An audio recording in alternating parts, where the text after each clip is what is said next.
Russian officials held local elections in parts of occupied Ukraine yesterday. Voting took place in the parts of 4 Ukrainian regions that are currently under Russian occupation. The regions include Donetsk, Luhansk, Zaporizhia, and Kherson. Residents in the eastern Ukrainian city of Mariupol were seen casting their votes. Moscow says it is certain that residents will vote for pro-Russian mayors once voting ends on the 10th of September. Meanwhile, Russian Foreign Minister Sergei Lavrov hosted his Turkish counterpart yesterday. The two leaders met in Russia's capital, Moscow. Their meeting comes ahead of a summit scheduled between Russia's President Vladimir Putin and Turkey's President Recep Tayyip Erdogan. Putin and Erdogan are slated to meet on the 4th of September.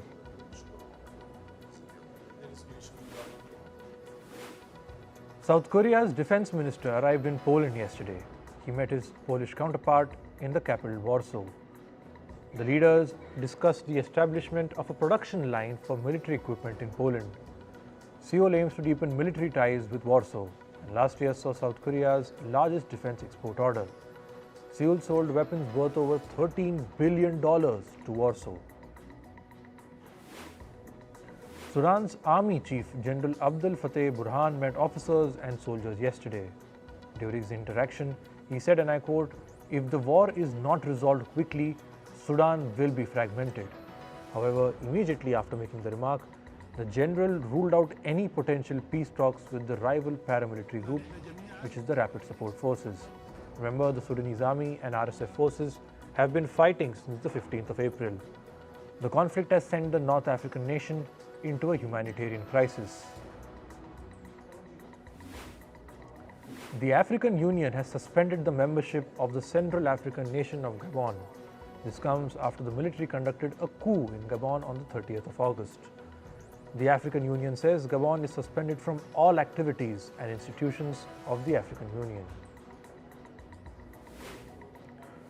Meanwhile, numerous cases filled with cash were confiscated from the homes of several Gabonese officials yesterday. This is as per the nation's state media. The media also reported that officials were caught hoarding the cash worked with President Ali Bongo. Gabon's military officials say that narcotics were also seized during the raids. Hundreds of women took to the streets of Karachi city in Pakistan. They protested outside government offices over soaring electricity prices. Some demonstrators set their electricity bills on fire and refused to pay them. Consumers in Pakistan have received steep power bills after a recent increase in taxes on electricity. Thailand's king has reduced the jail term of former Prime Minister Thaksin Shinawatra. The sentence has been reduced to just 1 year. Earlier, the former Thai Prime Minister was looking at a jail time of up to 8 years. Remember, Thaksin returned to Thailand last month after spending 15 years in exile.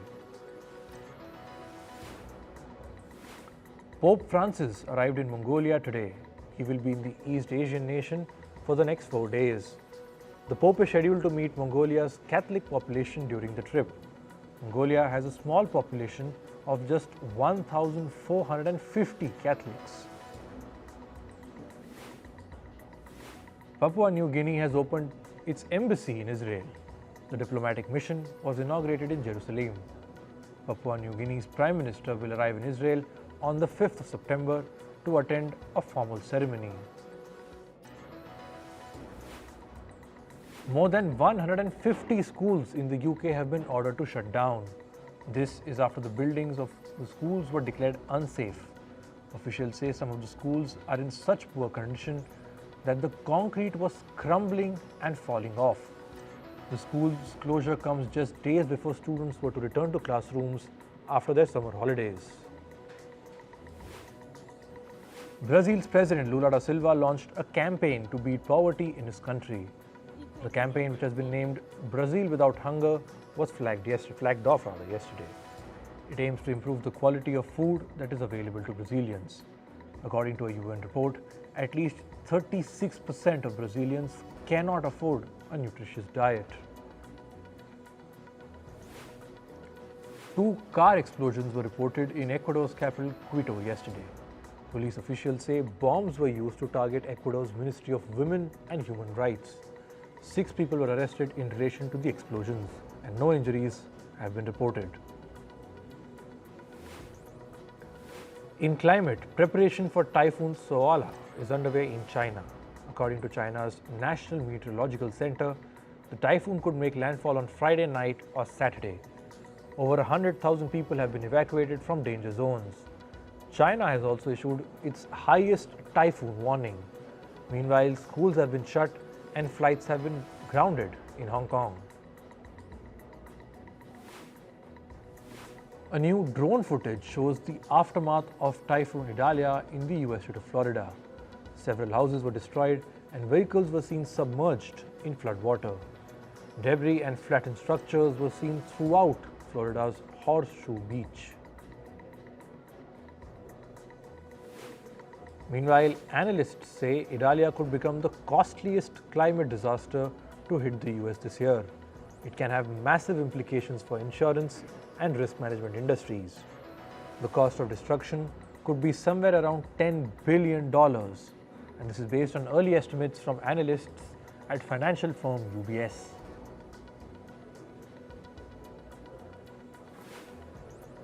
India witnessed its driest August in more than a century. It received 36% less rainfall than normal in 2023. This is as per India's Weather Department. Meanwhile, the country is estimated to receive average rainfall in the month of September.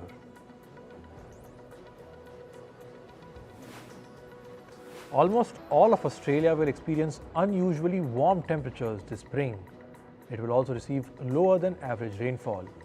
This is as per Australia's Bureau of Meteorology. It expects the climate to be drier and hotter than usual. South Korean residents have condemned Japan's move to dump wastewater from the Fukushima nuclear power plant into the ocean. They've called it unnecessary and irresponsible. Residents fear that this will have an adverse impact on their seafood industry. Despite widespread criticism, Japan started dumping the water from Fukushima into the Pacific Ocean last week. Iceland's government has said that it will resume hunting fin whales. This comes after a 2-month halt. However, the government has rolled out new guidelines, and where Iceland has asked that the whales be killed as quickly as possible to reduce their suffering. Now on to business and tech news. British retailer Next will strengthen its control of UK fashion house Reiss. Next will further acquire 34% of the fashion brand. This was previously held by US investment firm Warburg Pincus. Next is buying the stake for $162 million. Clothing giant Forever 21 says it was hacked earlier this year. The retailer said that the breach affects more than 500,000 individuals. This included their name, date of birth, and bank account number. It has also risked the information of current and former Forever 21 employees. Information regarding health plans, including enrollment and premiums paid, have been compromised. Dating app Bumble has updated its community guidelines. With the new rules, it aims to crack down on bots, spam, ghosting, and doxing. The new policy will apply to its dating app Badoo along with Bumble. The dating app is also adding clauses to prohibit adult content on its apps. US Treasury Secretary Janet Yellen has confirmed that she will participate in the upcoming G20 summit. She will be traveling to India's capital New Delhi from the 7th of September to the 10th of September.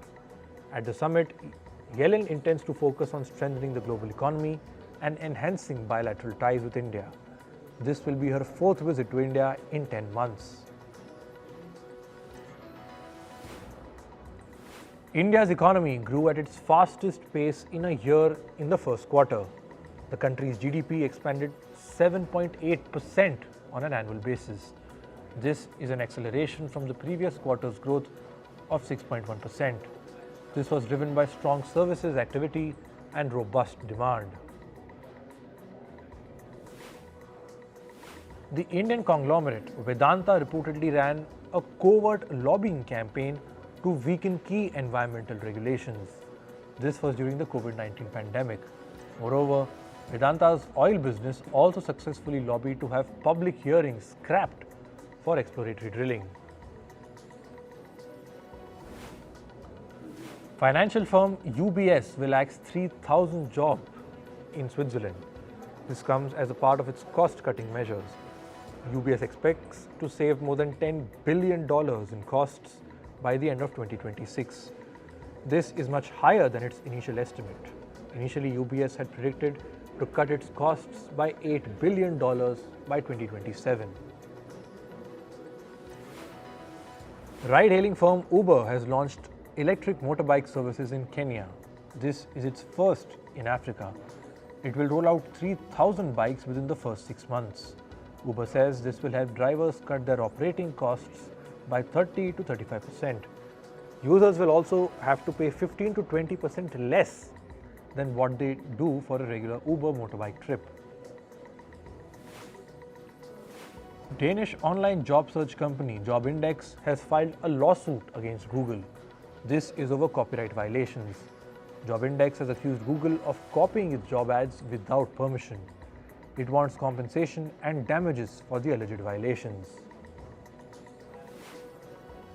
An Austria-based advocacy group has filed complaints against Google-owned Fitbit.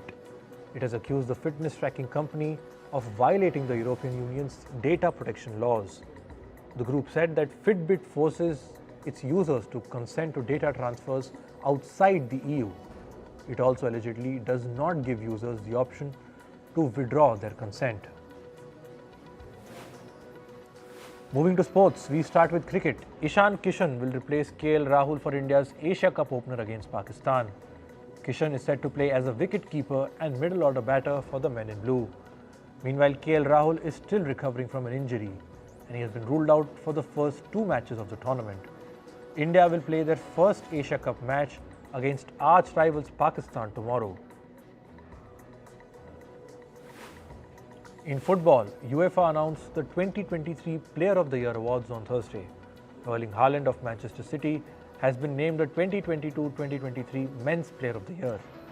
The 23-year-old netted 52 goals in 53 games across all competitions. Meanwhile, Aitana Bonmati was awarded the Women's Player of the Year title.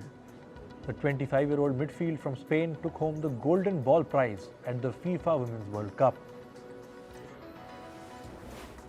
Lionel Messi will lead Argentina in their opening World Cup qualifiers.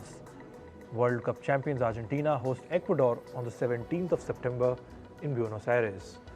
They will then travel to Bolivia for their next match. In tennis, world number 2 Carlos Alcaraz entered round 3 at the US Open. The 20-year-old Spaniard beat South Africa's Lloyd Harris 6-3, 6-1 and 7-6. Alcaraz is the defending champion of the US Open and he faces Britain's Dan Evans in the next round. World number 5 Ons Jabeur of Tunisia also progressed to round 3 of the US Open.